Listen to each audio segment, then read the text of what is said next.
$1.7 million record deal. I love that you were drumming as I was saying the intro. I saw you at the corner of my eye. So these are 3 8th graders, and they were discovered in Washington Square in New York City. And their band name is called Unlocking the Truth. They were discovered by Grammy Award winner Steve Jordan. Who is Steve Jordan? He's played with everyone from the Stones to John Mayer Trio. Like, he's the guy that does everything. Oh, wow. So he discovered them in 2012, and since then, they've played at Coachella, they've opened for other artists, they played at a number of different venues, which led to this record contract. But this is how it breaks down. So they're guaranteed a 2-album deal that pays a reported $60,000 for the first album, $350,000 for the second album, and then a total of $1.7 million if Sony keeps picking up options for their 4 additional albums. Oh my God. Thoughts, 5 words or less. Between The Buried and Recess. I love everything Steve Jordan. This rocks for them. Who will their groupies be?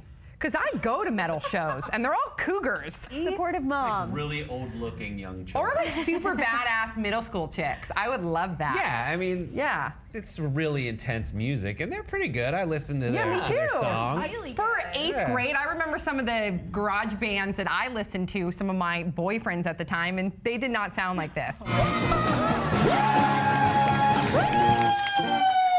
Wait, what is their name again? Unlocking the Truth. Unlocking the Truth. That's such a cool name. Like when I was that age, like I had a band with my friend and we were called Fate's Kiss. That is not a cool name. That is exactly like, that is the exact same as Fate's Kiss. No, it's calling it isn't. Unlocking the Truth. It's like, it's a perfect metal name because when I was discovered I had a really good band name called North of Cuba.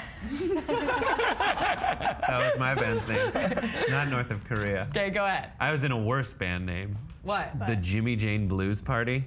Yikes. We had some names. The lead singer's dad took me aside and was like, "You've got to change this. Oh. You've got to change. Don't be like the Goo Goo Dolls where you get famous with a stupid name." That's actually true. First thing I love about this band is like if you watch one of the videos, like the drummer kid has like his glasses and he's just kind of like this, you know, this cool like nerdy kid. Unassuming. Yeah, exactly. Oh, he was good, and he had like that funky beat going. I was like, what, 8th grade? That's amazing. But the other part is like, what kids listen to metal anymore? And also like breaking stereotypes.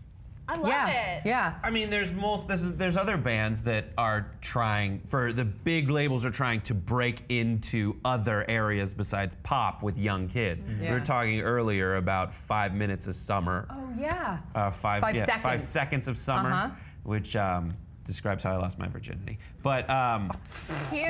And 5 Seconds of Summer has a punk influence. Even though they sound like pop, they look like stereotypical punk. But that's the thing is like Sony's trying to get young kids to like metal because there's no one else doing that. These kids so are they're like giving it a shot. metal, though. It costs them what, $60,000 for Sony to try this? I feel like they have a really good shot. They're getting a lot of publicity. Yeah. And they're good. Playing the right festivals. If they don't mess up completely, I mean, the reason why it's $60,000 for the first one and then $350,000 for the next one is like to see if they don't like crash and burn. Because as long as they have good parents, they're gonna be okay. Yeah. But they still have 2 years of being that metal band that afterwards they have to say, my mom's picking me up.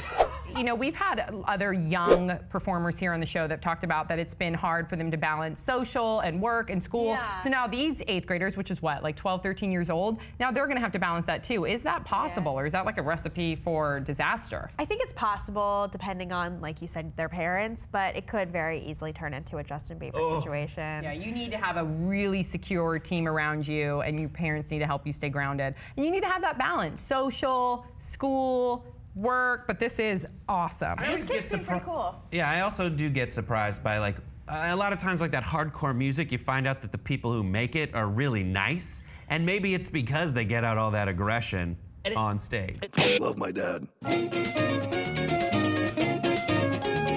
Also, they seem kind of like nerdy people, as I was saying with the glasses. Like the guitarist, like I can see him practicing his scales like all day and then like doing music theory classes. That's what I see these kids as. Absolutely, I love it. Okay, so what do you guys think about this new metal band, Unlocking the Truth? Please share your thoughts in the comments section below. Also, please help us win a STREAMY Award. We have the link below. Please click it, nominate us, and we'll see you guys all next time on Pop Trigger.